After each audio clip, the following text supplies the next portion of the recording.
come first time to IGNCA. So a few words of introduction about IGNCA. Indira Gandhi National Center for the Arts, it's an autonomous trust of Ministry of Culture, Government of India, founded in 1987.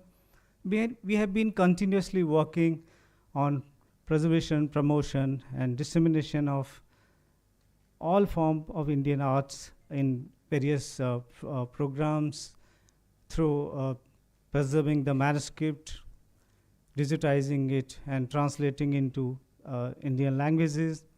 We have a lot of academic programs. We work on various kind of cultural traditions, issues related to tribal culture, and many more.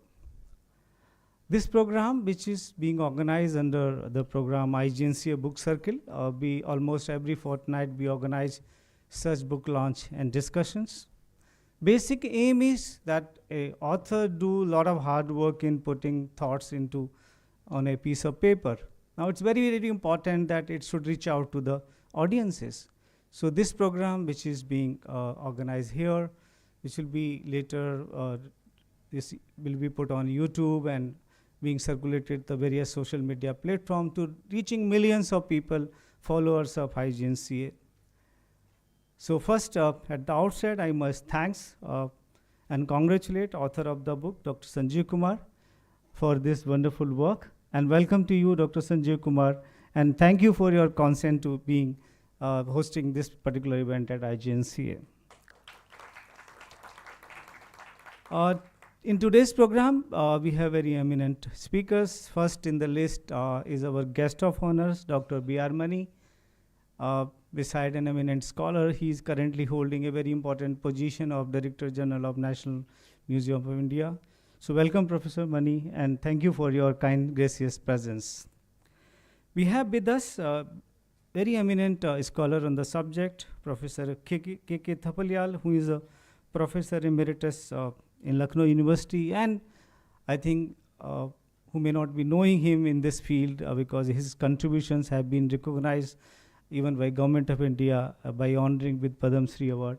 Welcome, Professor Thapalial, and thank you very much for your kind presence and gracious. We have with Dr. Sanjay Kumar Manjul, who is Additional Director General in Archaeological Survey of India. When we talks about coins and coinages of India, who can be the better than ASI, who is the custodian of all such excavation and work. So welcome, Dr. Manjul, for this gracious presence. We have with us Dr. Prashant Kulkarni, Chairman, Indian Coin Society, and Honorary Fellow of Oriental Numismatic Society of London. Welcome, Dr. Kulkarni. Thank you very much. Many of you are sitting in the audience, eminent scholars, and the people, friends and families of Dr. Sanjeev Kumar. I extend a very hearty welcome to all of you in today's programs. We all know that when we are going to launch this book, definitely eminent speakers will definitely talk about the work and also on the subject. At IGNCA, we have Cultural Archive. We have archival collection, more than 45 personal collection of eminent art historian. We have some collection from some art collectors also, like Lansdane collection is there. Similarly, we have A.K. Kumaraswamy's collection and many, many more. So my request to all of you that if you have not seen the IGNCA in totality, please spare some time, visit our archival resources and libraries.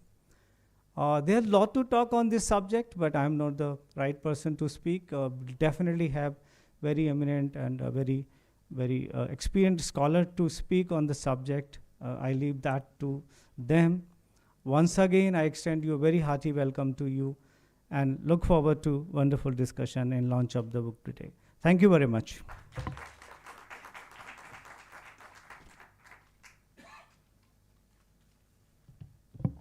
Thank you, Professor Gaur, for that warm welcome and for setting the tone for today's event. Now, I invite the author himself, Dr. Sanjeev Kumar, to introduce his book, Treasures of the Gupta Empire. Just a miss, Dr. Sachidanand Joshi, Member Secretary IGNCA, who is chairing this program, will join very soon. He is coming from a meeting and will join us very soon.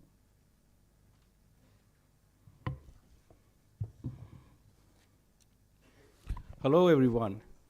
So happy you're all here. This is just amazing to see all these wonderful faces. These are all eminent scholars in each of their own fields. I'm truly humbled. Thank you all for being here.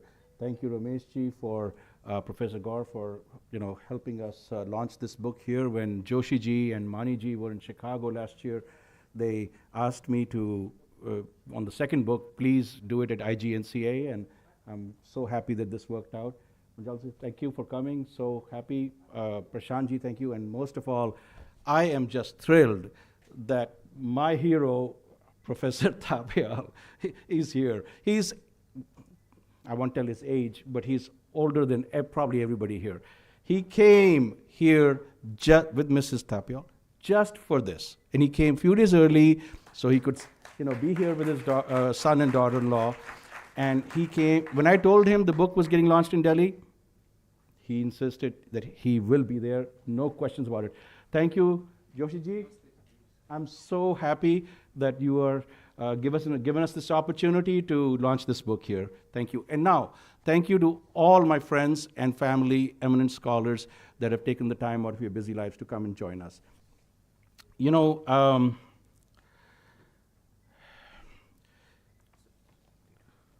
Thank you. My speech has changed. I can't thank everyone in this room, but this book is a work of passion. But apart from a work of passion, this is a book that took decades to research and years to write the manuscript. It could not have been done without my beautiful wife, Dawn. Dawn, she made sure that I was fed, and I was able to continue working, and I was fed, and I was able to continue working. And it's only because of her that I have been able to write this book for India. So please, Dawn, my wife. So, this book is about our history and the history of a major dynasty in India during a crucial period in the 4th, 5th, and 6th centuries AD. A history as rich and even more amazing than the Roman and Greek art. I was drawn to these coins simply because of the artistic features of these coins. I did not understand how to read Brahmi 40 years back. I didn't understand what these figures meant, but I thought, when I was growing up in India, I did not see these pictures in my book. This is amazing. I didn't even know we had this. So, this is what led me to these coins. Why is this book important? The book, Treasures of Gupta Empire, this is the second book in the series. Why is this book important? Because the research, 40 decades of research, 4 decades of research, 40 years, this book changes India's history as it's been written today. Even today, the information in there forces our history books to be rewritten because there is so many inaccuracies about the greatest Hindu dynasty of that time, and we don't have so many facts that are in this book that should be part of our regular history books. This age of the Gupta age is romanticized and called the Golden Age, right? It was the Golden Age because there were amazing discoveries in science, mathematics, philosophy, astronomy, and science. And they were all taking place around that time. Today, with my research, I'm unlocking additional mysteries that have stayed hidden over 1,600 years away. Now, we have a short movie, and could you roll the movie, please?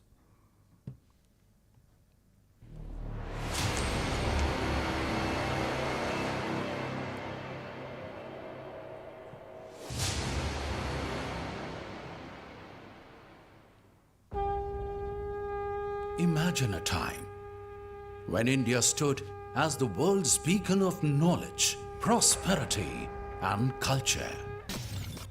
A time known as the Golden Age of India, Bharat Ka Swarna Yug.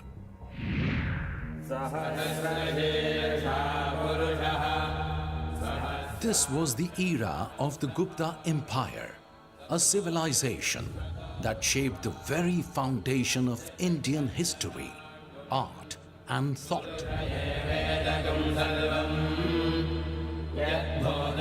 As we step into the streets of Patliputra, the hearts of the Gupta Empire, we are surrounded by the hum of intellectual debates, the creation of breathtaking art, and the exchange of golden coins.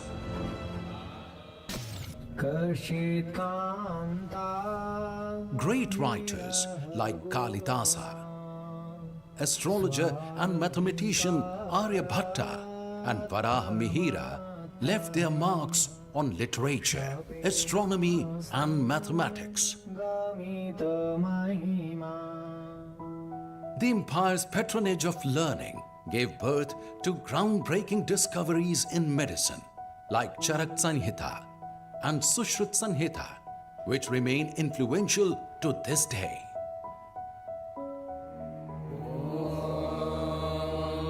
The revered University of Nalanda stood as a testament to the empire's commitment to knowledge, attracting seekers of truth from across the known world. Gupta artistry weaves a tapestry of divine beauty.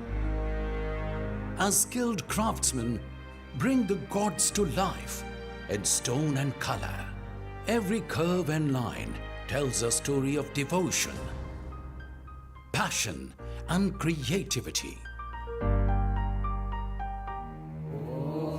But perhaps the most enduring legacy of the Gupta era lies in its coinage.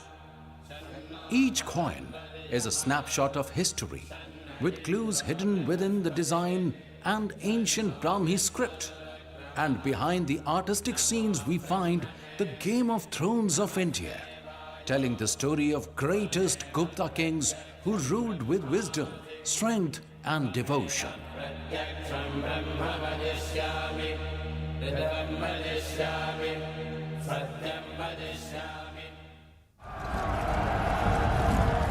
The mighty Samudragupta, who expanded the empire from sea to sea and is called the Napoleon of India.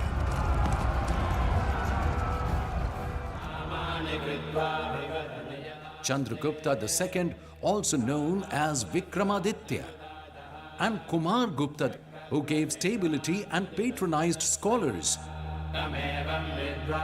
Under the patronage of these powerful and devout kings, Hinduism found its foothold and came of age. The highly acclaimed book, Treasures of the Gupta Empire, takes you on a journey to understand the history of that era that shaped India and eventually set the stage for Bharat to become the Vishwaguru to the ancient world.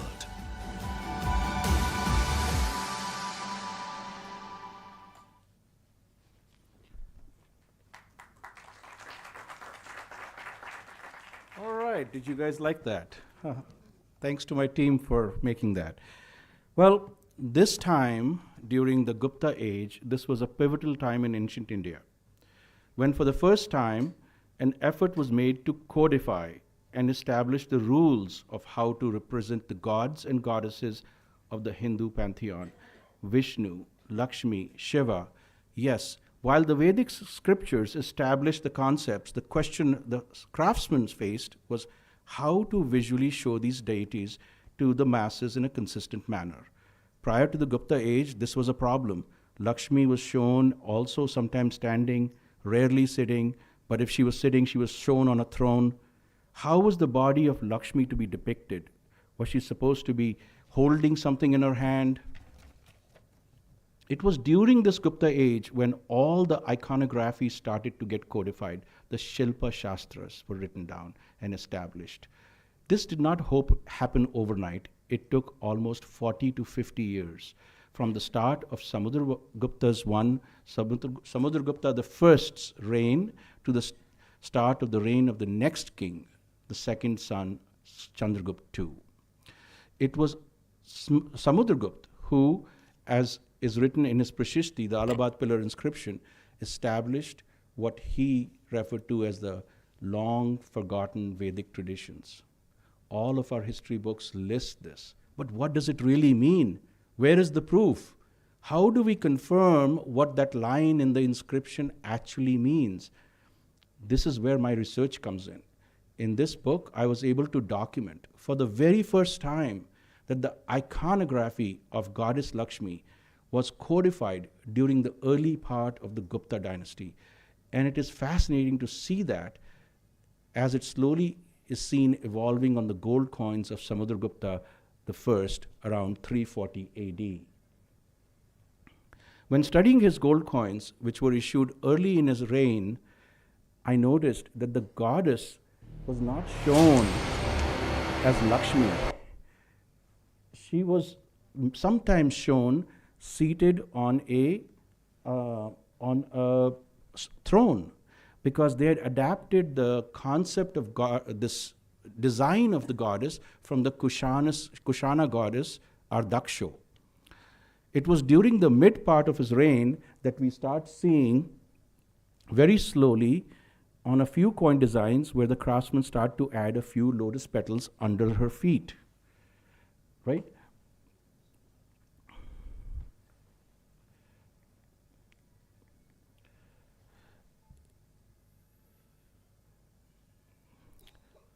And then more and more, and eventually she's shown seated on a full lotus with petals holding a lotus flower. So this all happened during the early part of Samudragupta's reign.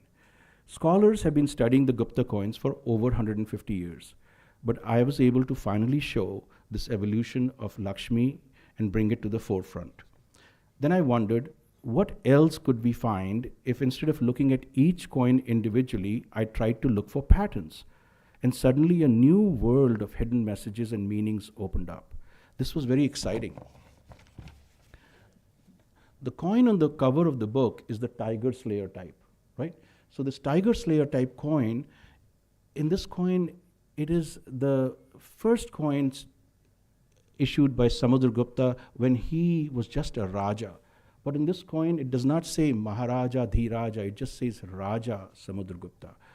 And in the back of this coin, well, the image is in the front there, but in the gallery, but you'll see in the back of this coin, we actually don't have a goddess Lakshmi seated. We actually see goddess Ganga standing on a makar, which then confirms to us that this was issued during the time when he was first starting to conquer the Gangatic plain and expand his empire. While that was 1700 years back, where we saw this coin which shows Samudragupta shooting a tiger, and the back it says Vyagra Prakrama, valiant as a tiger, the brave warrior who's victorious over his enemies. Today, I would like to just stop for a minute and recognize somebody that's here in the audience. Ravi, where are you? Could you please stand up? Ravi's back there. This is Major General Ravinder Singh, a Kargil war hero, awarded the Sena Medal. Let's please honor him. He captured the Tiger Hill back. He was shot many times and awarded for his gallantry the Sena Medal. Major General Ravinder Singh, my classmate from 7th class. Thank you. Thank you, sir. Valiant as a tiger. It is in our history, right? As researchers and scholars, we tend to get bogged down in minute details.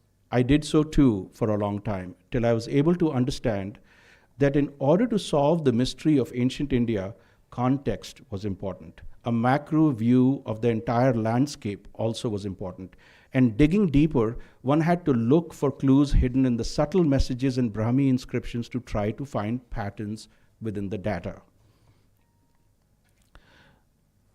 A major part of these coins come from different museums from around the world, as well as private collections. Now, these museums are not always eager to open up the collections. So it takes many, many visits, many years of pleading with directors of the museums and private collectors to get these coins opened up, to be photographed, to be weighed, to be measured. So this is a long process. It took decades of dedicated work to get this data together. Studying these coins, it was very clear that the Gupta kings were actually telling a story. Hidden messages, propaganda, celebrating marriage alliances, patronage of arts, conquests, coronations, and even victories in battle.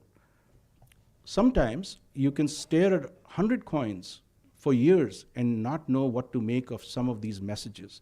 And then just a single new coin shows up, a solitary coin, and it turns out to be the missing jigsaw puzzle piece, and that ties that entire 100 coins together.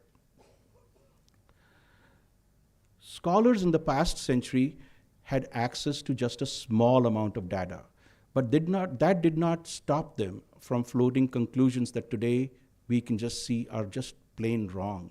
Theories that are now in our history books but must be corrected.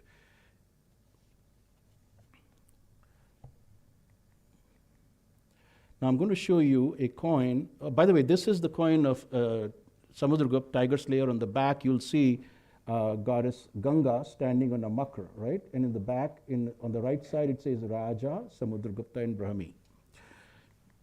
Now this is a coin of a king that historians didn't know where to assign this king. It says Kacha under his arm. And they said, well, this is Kacha Gupta, but he is not a Gupta king because there is no Garud on it. Garud was the royal emblem of the Gupta kings. In fact, instead of a Garud, he's holding in his hand a Chakra Dhavaj. It is only in my research that was published for the first time that I was able to show that Kach Gupta was actually the name taken by Ram Gupta, the eldest son of Samudragupta. And why do we not know about him? Because he only lasted for a year or two. He was assassinated by his younger brother, Chandragupta II. And then, to cover up this shameful act, by the way, this is written in one of the inscriptions, that it was a shameful act performed by Chandragupta II, that to cover this up, they came up with propaganda, a play called Devi Chandraguptam, which painted Ramagupta as the bad person and Chandragupta II as the hero and justified the killing of his brother. So Chandragupta II continued to then become a mighty king. This is an archer type coin issued by Chandragupta II. In the back, it shows Lakshmi seated on a lotus now, because by 383 AD, we have now got the design transformed from a standing Lakshmi. This book details all of those little details. What was happening? Who was killing whom? How did this three people fight for the throne?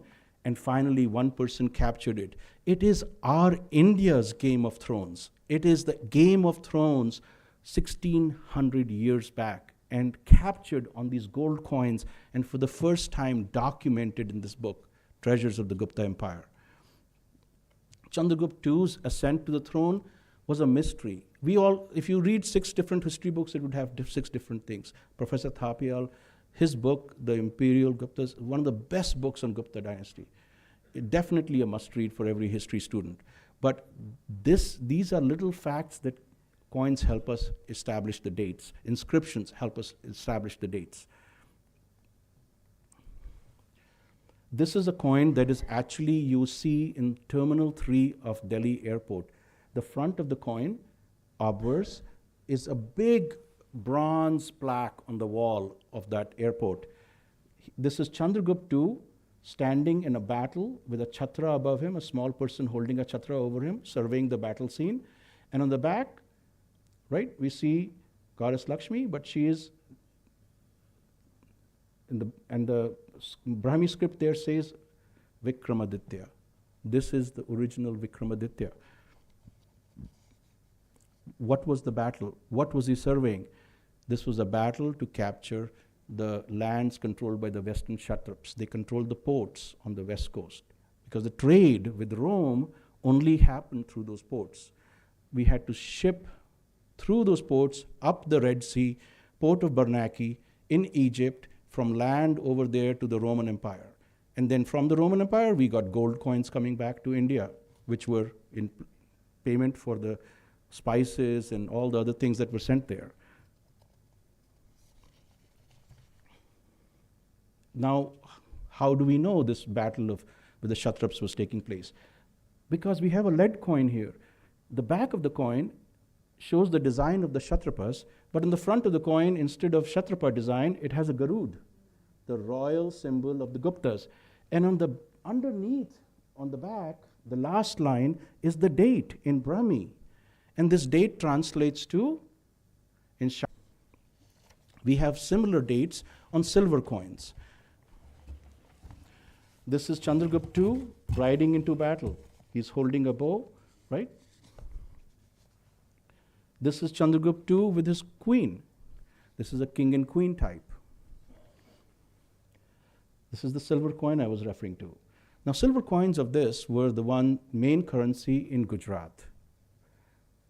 When Chandragupta II captured parts of this region, he basically replaced, basically just added his name to the inscription, added a Garud in there, and in the back of the head, you can see the date.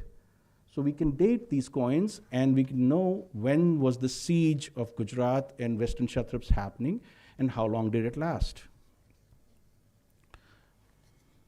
This is a coin of Kumar Gupta II, the Apratiga type. This shows the coronation of a young prince coming to power. Now, this is very interesting.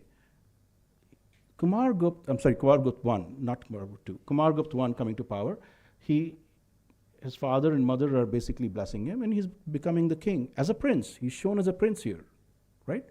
Now, pay attention, because this is a gold coin and we don't have a date on it.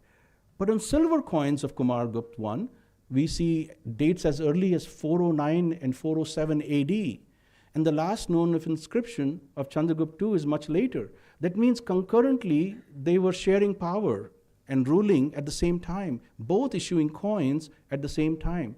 These are facts that help us correct our history.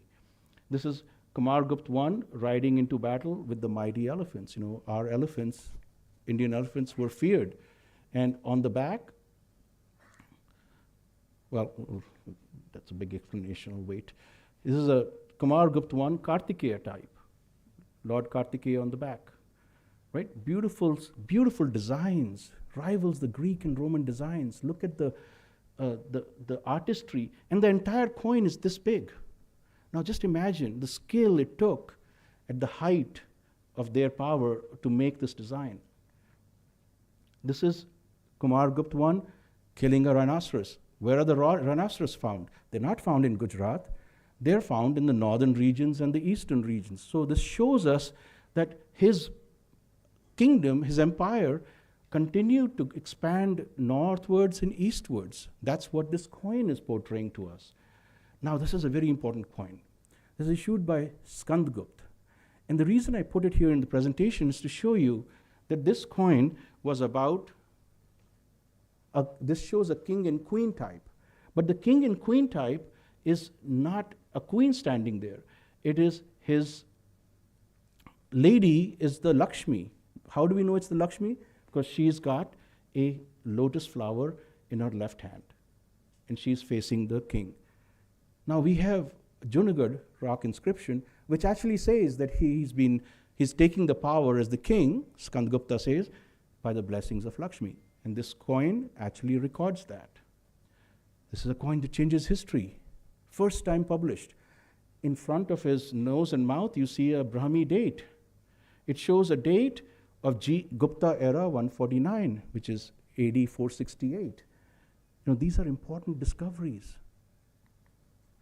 Buddhagupta, right? Very famous king.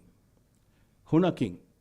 He attacked India around 580, and after he had taken over the land, basically gave himself a Gupta sounding name, Prakashaditya, when in fact it was Tormana. How do we know that?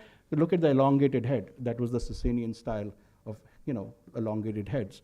And their portraiture of a horseman killing a lion. It's a very typical design.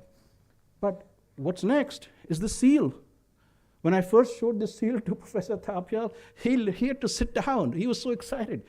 This changes India's history. It's the first royal seal with two names on it. Yashodharman, Shri Yashodharman, Torman. It shows, it's a crystal seal in negative, and in positive impression, it shows the Vishnu Chakra, Agni Kund, and then Alkan Hans Tamga. This shows that, and Professor Thapiyal gets credit for it, he's the one who pointed it out, that after Prakasha defeated Tormana, he was allowed to serve as a vassal king. Under Yashodharman, he continued to serve. So these are very important coins and, facts. So I'll keep this short. I know I'm getting a little long, but when great scholars like Chabra, P.L. Gupta, Altekar, Professor Thapiyal tried to work on the history of Gupta dynasty, they were limited to very, very small images. What this book now does is provide a full documentation of all the coins of the Gupta Empire, all the inscriptions, everything for the researchers to study and appreciate and enjoy. It is really a very big task, but it has been done for the first time after 1957. And this second book, this book includes every known coin has been in there. It is absolutely a fascinating piece of work. Even I'm impressed, and I'm the one who wrote it. But really, as a researcher, when I look back at some of the chapters I wrote a year back, 2 years back, I'm like, wow, this is really good stuff. Prime Minister Modi ji invited me when the first book came out to his house, and he asked me a question. He said, how were you able to do this research sitting in India? And I wasn't prepared for this question, in fact. Huh? I'm sitting in US, sorry. Yes, my wife's correcting me. Thank you. Yes. So basically, it was a lot of work, a lot of time, and we have now we're seeing the fruits of it. Okay, quickly moving on. I'm going way over my allotted time.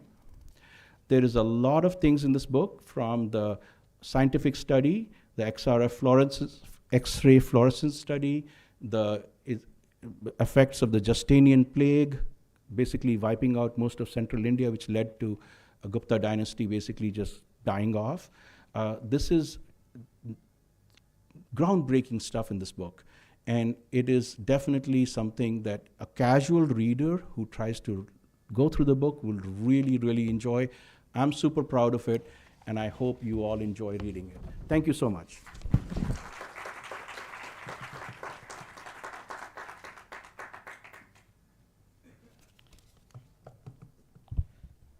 Thank you, sir, for presenting the magnificent overview of the book. It truly was fascinating. Ladies and gentlemen, now we have arrived at the moment we've all been waiting for, the official launch of Treasures of the Gupta Empire. I request our distinguished guests to please come forward and unveil the book.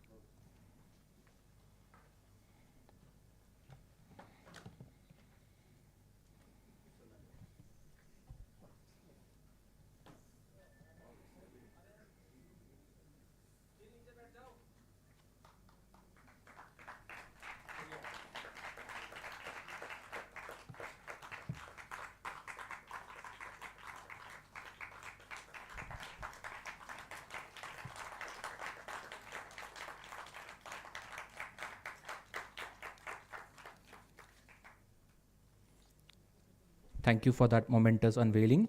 I now invite Professor K.K. Thapiyal, Professor Emeritus, Lucknow University, to address the gathering and share his insights with us.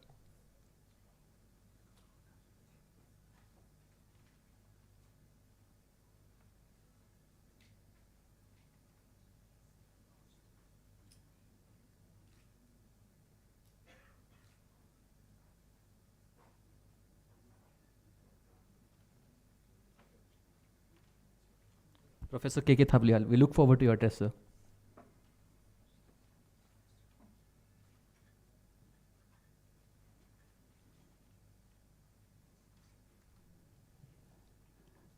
Namaskar to all on the dais and in front of me. Well, I've always been thinking it is not my choice when to speak. Sanjeev Kumar ji has already spoken about the book and given you audio visual, that type of pleasure that you have. Well, then, I must say first, I must congratulate him. I must congratulate also the people of the Indira Gandhi National Center for the Arts for giving this venue and the authorities. Anyway, the most important part of it is we know that after the first catalog that we had on the Gupta coins was that of, say, Allen, and that is in 1914. And it gives us all details about the Gupta coins in the British Museum. But he was a great scholar. He's also referred to the Gupta coins in other collections, the access to it he had. Then after that, that classic work of Altekar, the Gupta Empire, the coinage of the Gupta Empire, it was actually in a series, volume 5th of the corpus on coins. And he also wrote another work that on Bayana Horde. And then came 3 more catalogs, but not so important because they were of regional character. One was from B.N. Mukherjee, that was for the Indian Museum, Calcutta. Then another one from Chhabra for this National Museum. And another was P.L. Gupta and Srivastava for the Bharat Kala Bhavan. Now, it is this particular work of Sri Sanjeev Kumarji is most comprehensive, is most up-to-date, is most illustrated, and supersedes all these 3 combined. All earlier catalogs had what we have illustrations in black and white. But Sanjeev Kumarji's really the golden age, the gold is reflected there. And the coins are so realistic, as printed, that if I take out the obverse part of it and the river part and join them together and hold it like that, somebody is going to take it for the real coin. Well, I must say, because actually when we take the things, it is, if I see the coin, let me tell you, I'll understand better when I see in the book. Because we are in the habit of seeing everything in the book. The reflection is itself more important for us. Anyway, well, then we have already, he has seen the type, the museums, almost all over the world, important museums he's consulted in India and abroad.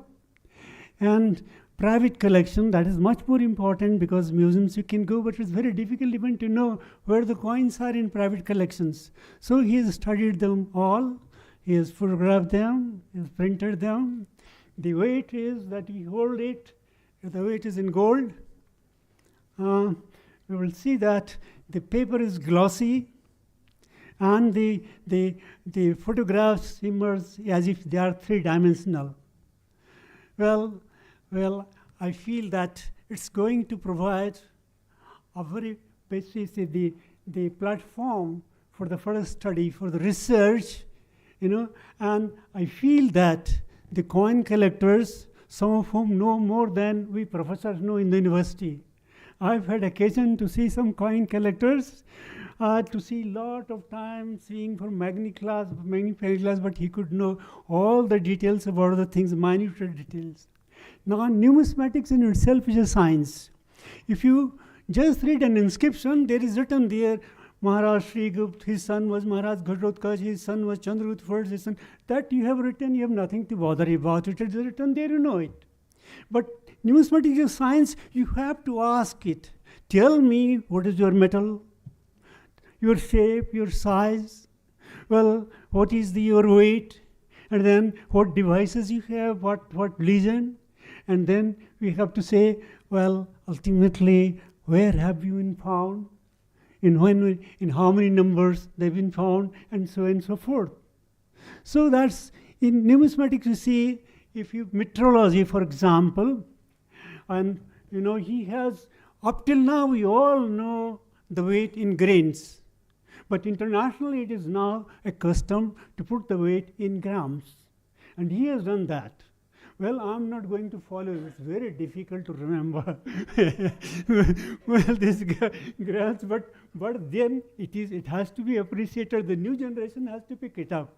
Now, for example, the total is, we have got meteorology in the sense, if you take the total Gupta coins and study the meteorology, you'll find there is a trend from about 120 or so, which is the Kushana type of the meteorology, and then gradually with each king the weight increases. By the time of Skandgupta, it has almost come to the Swarn standard of 146.4. But it doesn't stop there. On the coins of Vishnugupta, we have got more than 150 grains. So that is one tendency. When you study in totality, then you find that there is some trend. It has something you could learn that why it was happening. Secondly, when you study the metal, you find that the earliest coins are pure. I mean, relatively speaking, the quantity of alloy in them is very little. As you gradually proceed further, with each king, the alloy is added. And by the time, well, Vishnugupta, it has increased immensely. So you do not know. There are so many kings, After all, he has created a problem for the future students. He says that after Skandgupta, there are 15 kings who ruled. We are very happy. We had very few only when we were students. So anyway, 15 kings after, and then the more the merrier. We have got one Samudragupta, second Samudragupta, we had Chandragupta, second Chandragupta. Of course, that is known, first and second. But third from numismatics, fourth from numismatics, and you say Chandragupta fourth.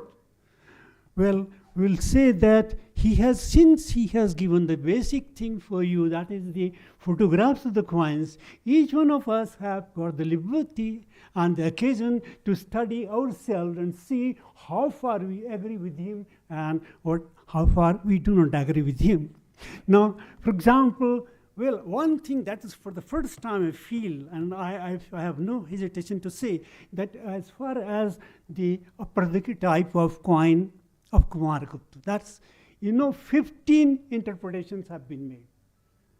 What is this Apradiki? 15 interpretations have been made. But one thing, as the coins have got, it is a science in itself. Epigraphy and paleography is a science in itself. So also a sculpture. In a sculpture, we had a tradition that a man of importance will always be shown taller than the other people. I was simply surprised that this particular thing was neglected while these 15 different type of interpretation of this coin was made. Now why? The central figure is shorter than the two. The central figure is flanked by one side by a lady, other side by a male. Now, how can the king be shown smaller? So the central figure cannot be smaller. Other figures you identify whatever you like. Now, this is for the first time he has interpreted to my liking. Is that here is the mother, here is the father, and both are anointing. He is not mentioned here, but he is mentioned elsewhere that, well, in a Buddhist work, we find a reference that Kumaragupta, when he became old, he anointed his son Skandgupta and retired to religious life. Now that suits very well this one, because at least in sculpture we have put throughout, you see, from Bharhut, Sanchi and onwards, we have got, after all, we have got some rules and regulations. A king cannot be shown smaller than a general. So that's what that particular, well, as far as Kacha and Ramgupta, that particular point that he has pointed here, this has been a problem. Well, the Devi Chandraguptam, of which the first time Silvan Levi, he pointed out that in Natya Darpan of Gunachandra and Ramchandra, we have got, say, references to the 6 references to King Ramgupta. Now, anyway, the point here is Ramgupta was identified long by Smith with Ram, say this Kachagupta Ramgupta. But the problem was, for the first time he sees on the same coin, that is a copper coin, that we have on one side Kache and other side Ramgupta. But this can be interpreted otherwise. He is of the opinion that Ram Gupta was his original name, and Kacha is a later name adopted when he became king. Am I correct? Now, that's one. My point is, Kach is not a very good name. Somehow, I don't find when there are Samudragupta, Chandragupta, Kumaragupta, Kach. It is not at all interesting about it. But nevertheless, Kach was there. I mean, we have got two Ajanta inscriptions where we find the name Kach. So it means that it was not very pleasant to look, but at the same time it was there. Other people were also given, it is not the only Kach. The point is, in Vidisha, the three inscriptions that have been found, where it is mentioned Maharaj Itiraj Ram Gupta, but if he had adopted Kach as a name after becoming king, then here is in Maharaja Dhiraj, and the name is Ram Gupta. Secondly, we don't have a tradition of the two names of the same king on one coin. Well, I must say that his interpretation much better than many other interpretations. That is another matter. But I'll say, because after all, one thing is there that both the names are there. It can be interpreted like that. Perfectly all right. But what Bhandarkar's interpretation about Ram Gupta? He says, Kach in Gupta script. Ka comes like this. If you don't put the horizontal line in between, or it is somehow you miss it, it becomes Ra. And Cha is, if you put like that slightly, after all, he is of the opinion that his name was Kach. But in literature, the person who was copying it and giving it a name in literature, he mistook it and actually wrote it as Ram. And so Ram Gupta has become famous. Yeah. But anyway, this is, one thing is very certain. We people have been taught, Gordon Childe said, that each of our sentences will start, so far as the evidence goes, it favors the view that. Meaning thereby first we have to see what is going to be found tomorrow, we do not know. In the third edition, Sanjeev Kumarji is going to change many things. And I am going to speak again if I leave by the time. Anyway, so the time, the energy, and the resources that have gone in the making of this book really impresses. Well, we feel that a person, his father and mother handed over their collection to him. As a young boy, he developed a taste, and as he says that for 4 hours it was 18 years a day. Well, I have never worked that way. I can tell you, and could never be. But anyway, well, I know that many other people have to speak. Well, one thing again is, he has brought in for the first time Purugupta's silver coin. Now, Purugupta is one person, unfortunate king, who for a long time was saying Purugupta,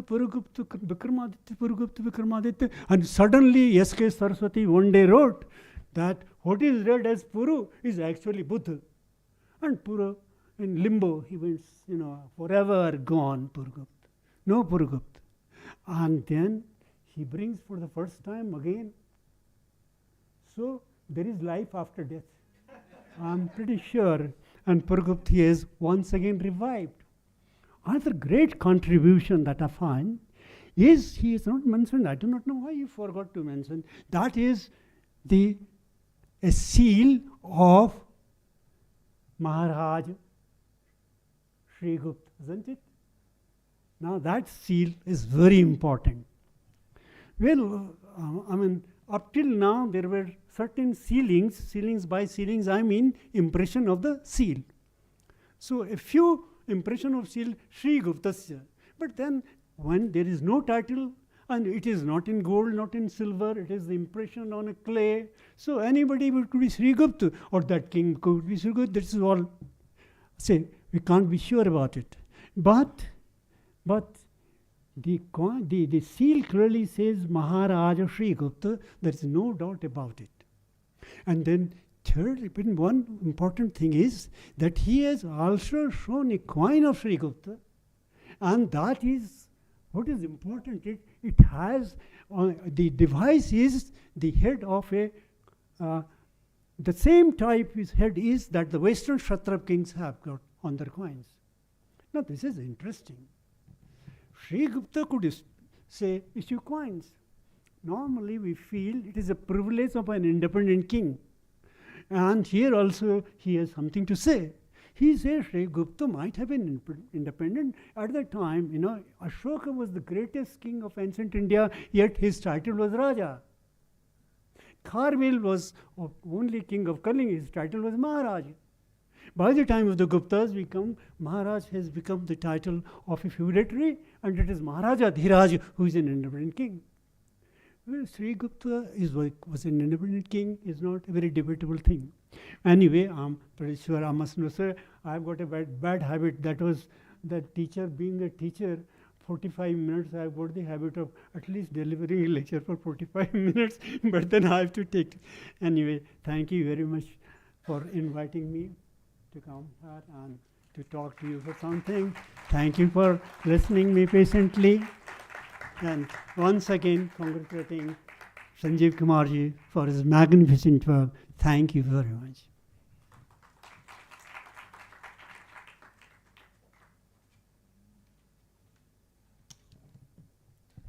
Thank you, Professor Thapliyal. Next, we have Dr. Sanjay Kumar Manjul, Additional Director General at Archaeological Survey of India. Sir, please share your insights with us. Very good evening. Dignitaries on dais, my teacher, my mentors are here. And also in audience in front of me, some of my teachers and mentors are also sitting in audience. It's difficult to me to speak before Thapliyal sir. And also the author of this book, Sanjeev Kumar, has elaborated almost all the side of the coins also.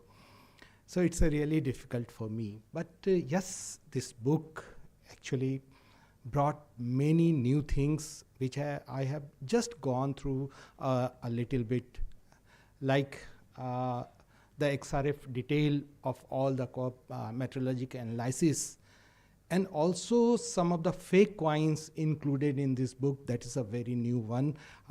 Very few books I have seen the details of fake coins, and maybe some contemporary fake also. That's a very, very interesting subject of understanding of coin. Not only the description and cataloging of coin, but their descriptive way of understanding of the history, art, and iconography, and many other things. After seeing this book, and then beautiful photograph, very detailed photographs come in my mind to further understand the seal and sealings of particular time period of Gupta dynasty. So there is a lot of seal and sealings available in museums and excavated site also, which is very, very authentic one. So yes, in future, I think author Sanjeev Kumar may go beyond the coin also to study seal and sealing and compare with the coins. That will be a great, maybe the third volume. Thapliyal sir mentioned almost all the details of the dynasties and all that. Another thing comes in my mind that the iconography, particularly in a lot of terracottas and some of the sculptures also having very similar depiction which we have seen in either in the Samudragupta coin or any other coin.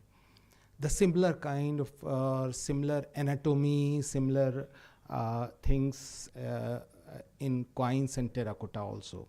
being an archaeologist, I try to understand in holistic way of the golden era or golden period of Gupta dynasty. I really feel very proud that I'm in this August gathering, and just listening our teachers again after a long time. When I was in Institute of Archaeology and other workshops also. After a long time, Thapliyal sir is here, and Handa sir is also in the audience. Both are a great scholar of coins. They taught us many times. Thank you very much for calling me in this occasion, auspicious occasion. And the book is really fantastic, having many things which has not been illustrated or not been mentioned in many of the other books. It's really updated, and hope this will help a lot of scholars to do not only the study of coin, but a study of the entire history of Gupta dynasty, and also the comparative study, the before of Kushana and later Gupta period also. And apart from that, the Gupta history, and that will help for the excavator to understand the many other remains of Gupta period with the help of coin and with the help of hidden mysteries or hidden facts that is there in the coin. So thank you very much. I am not take much time. Thank you. I must congratulate Sanjeev Kumarji for this beautiful book, and very, very informative book, having a lot of information in this. Thank you very much.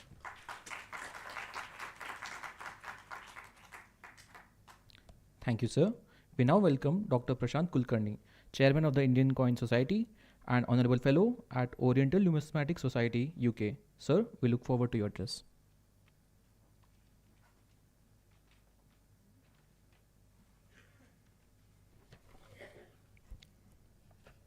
Good afternoon, everybody. Dr.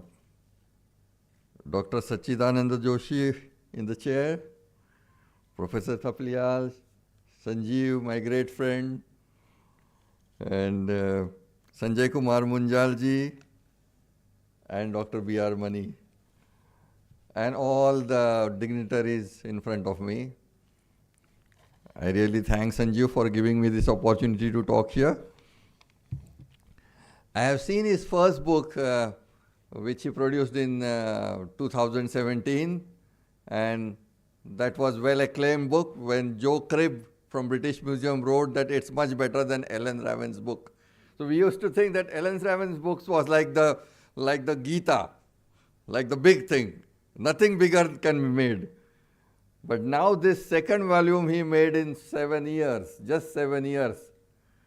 That is an impossibility, because I am also writing books. I have written a book on Godavari coins, and I took 10 years. So to do something like that in 7 years, when you have a wife and 3 kids, it's very difficult. Yeah, but he has done this incredible task. And he started the video, the presentation with Vishnu Sahasranama. So that's like the My Bharat. He is using the word Bharat, I observed that. So that was India. And that's portrayed to the classical age of the Gupta coins. So when the main book on Gupta coinage was made by Professor Altekar, we thought that nothing more can be done. He made it in 1957, I think. Yeah, we thought nothing more can be added. I did research on many coins. I used to think if I had to write something on Guptas, it's very difficult. I had to write on, I must select Satavahanas or the Pallavas or something else. But Gupta, it's very difficult. But Sanjeev made it very easy with his book. Now all the pictures are there, and the pictures are in color. as Professor Thapliyal has said, the pictures are in color. But that just having pictures in color is not everything. The interpretations are more important. What I found in Sanjeev's book is and in his earlier writings, that the most striking discovery to me was the naming the weapon in the hand of the king as the javelin. And he really literally invented the javelin type. Nobody has done it till now. Everybody was calling that type as standard type. उसको राजदंड बोलते थे सब लोग, राजदंड है, but that was a javelin, a bhala. And that was, when he wrote that paper, I was wonderstruck. I was like, oh my God, this is a revelation to me. Then in this book, he has quantified the known Gupta coins. He gives exact numbers, like 4,874 coins of Chandragupta II are known, or Kumar Gupta are known, or so many thousand coins of such rulers are known. No, we never thought about it, that how many coins of which ruler are known, how much is the gold content. This is the first book I find that the gold content of every single coin is given. So he has not left any stone unturned. If anybody says that have you put the diacritical marks on in your book? Yes, he has done it very well. Have you put the gold contents? Yes, he has done it very well. Have you put all pictures in color and actual size? Yes, he has done it. So he has not left any stone unturned. Even the silver coins of the Guptas found in Western India, everyone has been XRF tested and its silver content is given. And I was very surprised to find that most of the coins had 1% or 2% gold also in it. So that I didn't know that. Yeah, I didn't know that. So all these new revelations are coming up, all new and new things. So it's not simple to make a 562, how many pages is that? 604 page book with an index and a bibliography and a list of pictures and abbreviations and footnotes. I mean, oh my God, he deserves a round of applause. Yeah. So, in old days, I used to see, when I was learning, when I was 25 years old, I used to see that the professors were bringing a small book and they were being awarded a D.Litt for that. So, for doing a PhD, it was very difficult. You got to register and you have to work for 10 years and you have to have a guide and you have to submit your thesis and you have to defend it and you do a lot of things. But to get a D.Litt, you have to just submit a book, a well-written book, and you can get a D.Litt. So I remember Professor Ajay Mitra Shastri, most of us here remember him as a great scholar, and he wrote a book on Kuttanimata of Damodar Gupta. And in 1 month, he was awarded the D.Litt by Nagpur University. So some university should take cognizance of this book and award D.Litt to Sanjeev Kumar. Yeah. He must be given. Or I would say, why not a Padma Shri? We should all lobby for that, to get him a Padma Shri. Because nobody in numismatics has got a Padma Shri. They get Padma Shri in all things. They sing a song and get Padma Shri. Yeah. So Sanjeev deserves all this. So he has also mentioned the Gupta lineage. He has mentioned gold contents ruler-wise. That was very difficult to find. See, it is easy to mention weights of coins by ruler. And we know that the weights were increasing. But as the weights were increasing, with his chart, we know that the gold content was decreasing. So the coins were same. So the theory that the gold contents were decreasing and markets were going down and the classical age was falling, that theory is wrong. That's proved by Sanjeev, because he thinks that sometimes when the gold content was very low, it was due to some disaster, some plague or something, or some wars. And otherwise the gold content was same. This could have been found only by XRF analysis. And he has spent lots of years on that, doing that. It's lots of years. And he already mentioned in his lecture that the image of Lakshmi that got codified in 383 AD when it came on the coin of Chandragupta II. So that's a striking discovery to me. The only other man who got Lakshmi to our life was Raja Ravi Verma, who got the real picture of it. Yeah. So great people are alike, and Sanjeev is one of them, and the people on the stage are the great ones, and everyone here is senior to me. So I thank you very much, and thanks for giving me this opportunity to talk about this wonderful book. Thank you.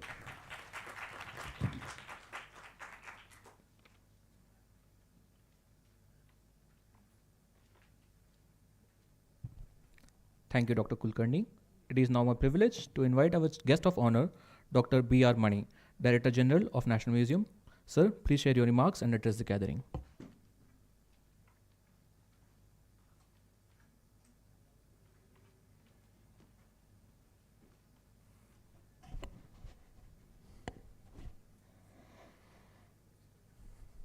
Good evening, ladies and gentlemen.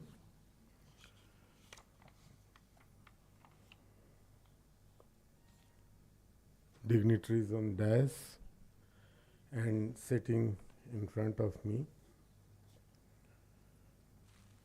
First of all, I must mention I am thankful to the IGNCA and to Joshi ji as well as Ramesh ji for inviting me for the launch of the book Treasures of the Gupta Empire by my friend Sanjeev Kumar ji. I first met him in a conference which was organized by Mr. Prashant Kulkarni ji in Nagpur. And since then, we had been corresponding with each other. I met him in Chicago also. We met him in Delhi. His first book, the first edition of this book was launched in National Museum, and he had asked me to write a foreword of it. So there were two forewords, one by me, one by Joe Cribb.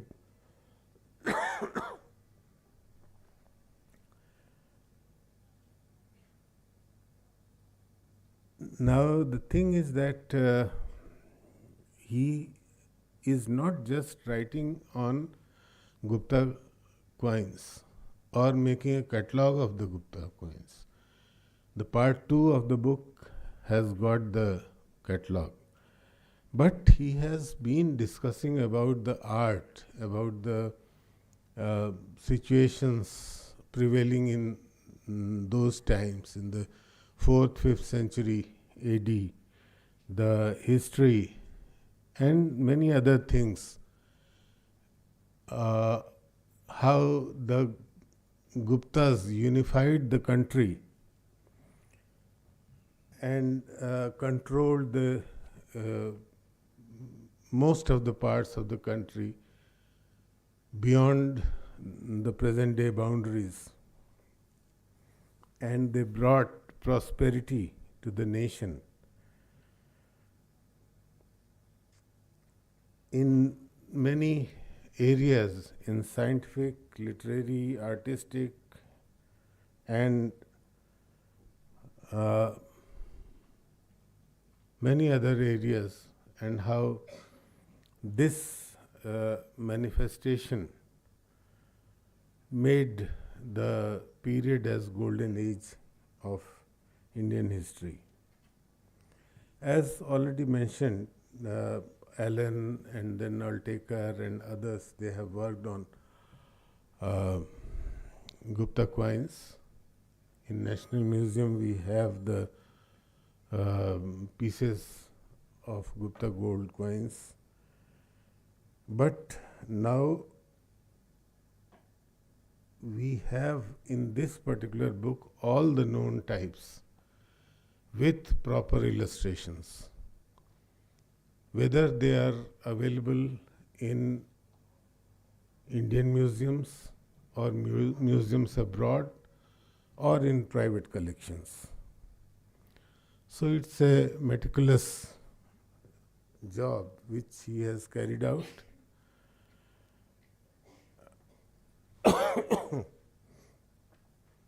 In the design, art, metrology, metallurgy,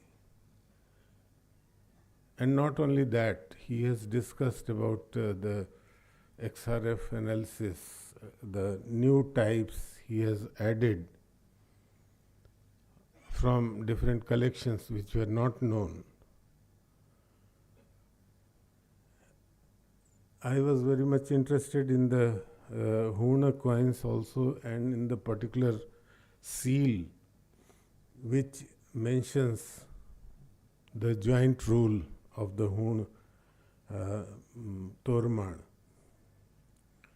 So it has become definitely a reference book for future generation, for the researchers, and I am quite hopeful that with the use of updated dates which he has noticed on some of the coins, in the silver coins, he has given new maps from the first edition and now changed into the second edition, and hundreds of coins have been added. The silver coins with dates, and I was very much fascinated to see that the Tormar's eel with Yashodharman, that is mentioned there. The new evidence of dates of Ghatotkach, Skandagupta, Buddhagupta, they are there. And more interestingly, a coin of silver coin of Purugupta, that is also available, which was never, nobody had known about that. So this great collection of coins speaks about the history and art of the period as well, and it would be definitely helpful to the researchers for doing research in the classical art, in numismatics, and scientific analysis of the coins, as well as it would be useful for anybody, any layman, to know about the rich heritage of India. And that is how he has given the name Treasures of the Gupta Empire. So it's a rich heritage of the country which he has brought to light. So we are all very much thankful to Sanjeev Kumar ji, and with these words I would like to close my talk. Thank you very much.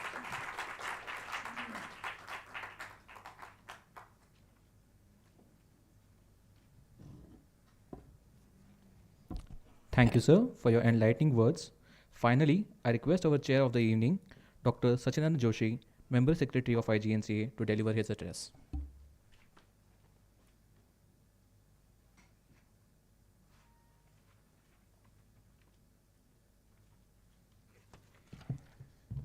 Namaskar and good evening.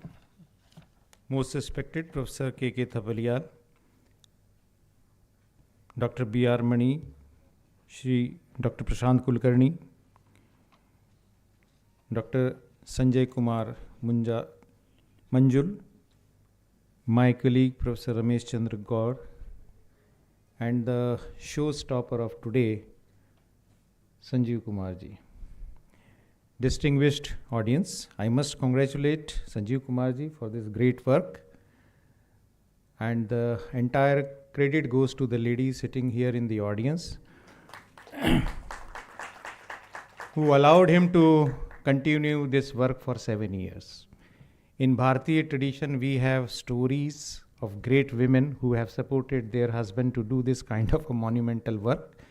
We all know the story of Bhamti and Vachaspati Mishra, where Bhamti dedicated her life and did not disturb her husband in his pursuit of knowledge.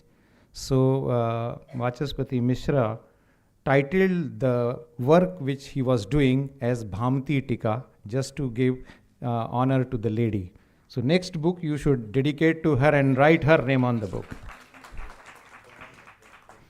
It's very interesting that in the era of plastic money and digital economy, we are talking about coins. I don't know in the audience how many of you really have coins in your purse. You can just find out. I don't think there would be many who would have coins in their purse today. But still we are talking about coins. So they have the relevance and importance in our life as far as the understanding of history is concerned. Especially the younger generation do not at all believe in any kind of currency, and they always do the online payment and digital currencies. So in this era, if you ask a youngster which are the coins which the government is producing as far as the currency, I don't know many of them would be in a position to even respond. Why I am raising this pertaining question is that there is a dearth to study this science that is known as numismatics. I was just asking Professor Thapliyal how many courses we have of numismatics in different universities. They only teach 1 or 2 papers in some of the master's courses, but many universities even do not have the papers of numismatics, and it is unfortunate. By the way, I would like to point out here that Indira Gandhi National Center for the Arts brought out a volume, Numismatic Arts of India, edited by erudite scholar Professor Bratindranath Mukherjee in the year 2007. The first volume deals with the numismatic art of India up to the era CE 135. The modern age of Indian coinage commenced in about this year. This volume contains a comprehensive history of art in Indian coins during the early and the medieval period. The second volume contains an album of the masterpieces of Indian coins. So anybody who is really interested to also learn about coinages can always procure this book from this. But what this book is of have significance of the treasures of Gupta Empire. So this has a historical significance. You see, it also gives us an insight about the historical happenings of the Gupta periods, and also keeps the Indian history in proper chronology, which is very important. I know many important historians of their era in this era are sitting either on the dais or in the auditorium, and they would also agree to the fact that we have failed to really properly record the chronology of Indian history, and that is why there are many problems in recording the historical incidences of the past. So when you study the coinages, you definitely understand the lineages and the chronology of Indian history, and maybe it will help in keeping the things in the proper shape. This also gives you an insight to study about the design element of the coins. As you rightly elaborated in your presentations, there are different designs and there are different motifs on the coins, like Garuda and like the Lakshmi. And they also give you the representation of the evolving society and the contemporary trend of the civilization of that time. Very interestingly, IGNCO also has a very beautiful photograph collection of Raja Deen Dayal, who is supposed to be the pioneering photographer of the modern era. So when you study those photographs, you also study the costumes and the jewelry and the attire and the drapery and the tapestry of that time. So when you study coins and their motifs in particular, you also get a feel to understand the designs prevailing to that particular era, and through that you also understand what kind of civilization was progressed at that time. Third thing, which is more important, is the study of the iconography. As Professor Thapliyal has very rightly underlined, that is that how can you identify a king? How can you identify their significance and the posture in the way they have been depicted on a particular coin? By the way, let me also say that there is a dearth of scholars who can study the iconography of different Indian temples. IGNCA has been blessed that we had the eminent iconographist coming to our institutions from time to time, like Dr. Nagaswamy, and he was ready to even teach the youngsters the basic nuances of iconography. Even at the age of 85, 86, he was so young, he used to say that I can even teach for 18 hours a day just to sort of create awareness related to iconography. But there are very few who really understand the basic nuances of iconography. So Sanjeev Kumar's book gives you a deep insight to study the iconography. And next important thing is the development of trade and economy, which is very important, and how it has progressed. And as Prashantji has very rightly underlined, that even the weight of the coin also gives you a relative significance of the developing economy at that time. Very few people understand the size and the weight of the coin is related to the kind of economy which is progressing. But as you have mentioned in your book, it is a very interesting study, and that gives you a detailed insight how the economy has transformed or developed during that time.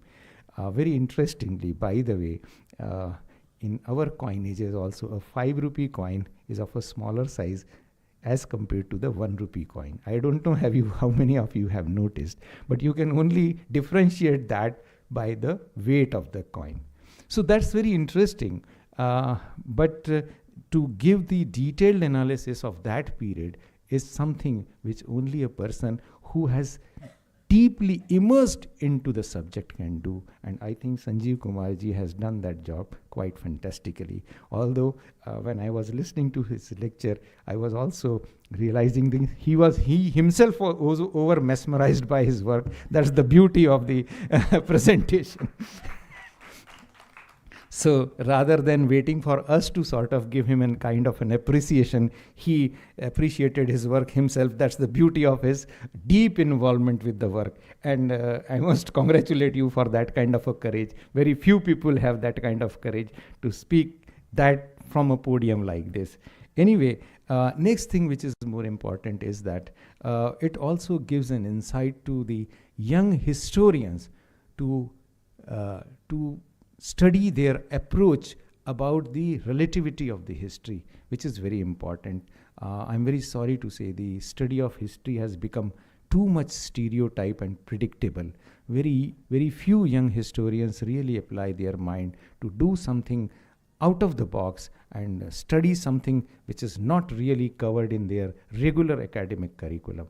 Persons like Sanjeev Kumar really inspire them to sort of go out of the box and run extra mile to really bring out something which has never been explored or which has never been explored until now.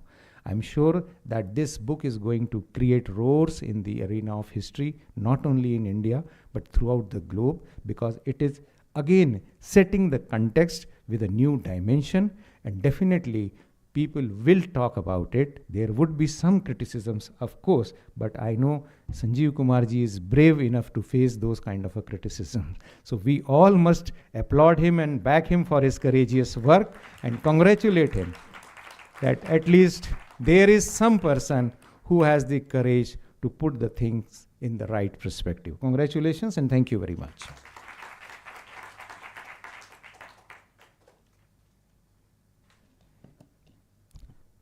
Thank you, sir, for your inspiring words. As we come to the close of this momentous occasion, it is my privilege to propose the vote of thanks. First and foremost, I extend our deepest gratitude to the esteemed author, Dr. Sanjeev Kumar.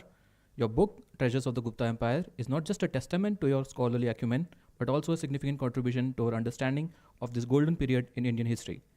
Thank you for choosing the IGNCA as the venue for your launch.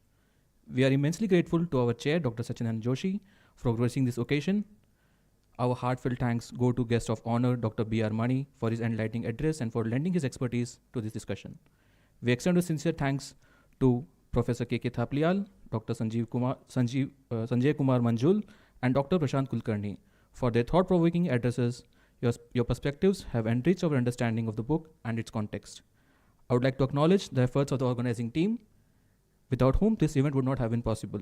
A special thanks to the Media Center, the Publication Unit, Staff and Service Division, and the Sutradhar Division. A big thank you to all the attendees. Your presence and enthusiasm made this launch truly special. Thank you. We now invite you to join us for tea. Thank you all. Have a wonderful evening.